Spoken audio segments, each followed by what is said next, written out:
Connor, can you just tell me what you saw out there?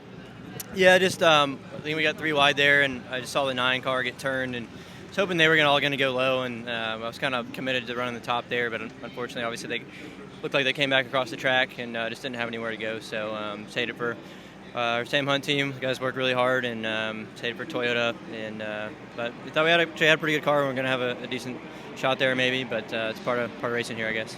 Do you feel like you could have done anything differently at all? I don't think so. I'll have to go back and look at it a little bit better, and I'm sure there might have been something I could have done for sure, but just all happened so quick there. I didn't really feel like there was anywhere to go. Thank you, Tom. Thank you. Joe, can you just take me through what happened?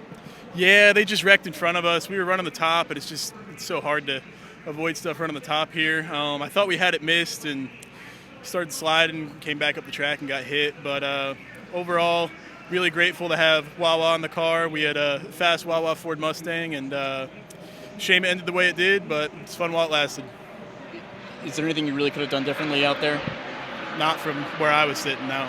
Do you know what your future is with a 38 car? We'll see. It's not done yet. Thanks, Joe. Brandon, can you just take me through what happened?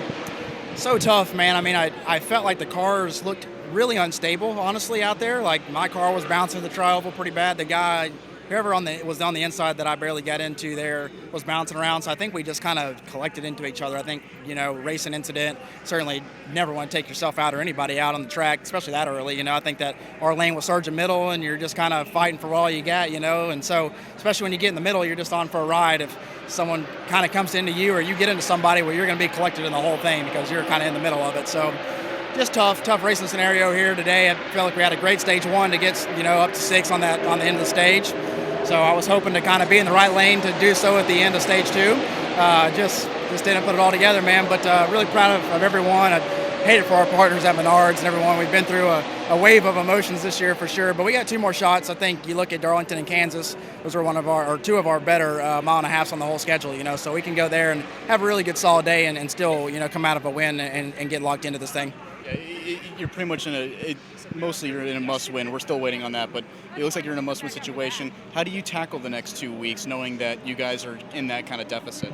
Well, I mean, you certainly probably just tee yourself up to win the race at the end of the day. Not taking if it's going to help you win a race to give up some stage points, certainly going to do that. You're going to look into all those little details that at the end of the day, what's going to set you up best to win.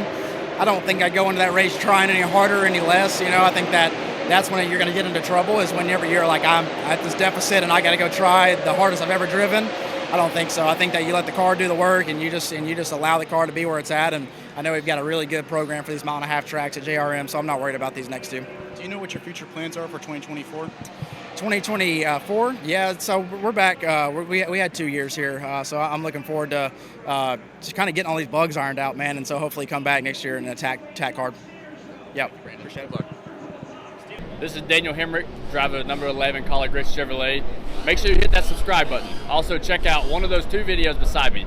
Visit frontstretch.com for more racing content.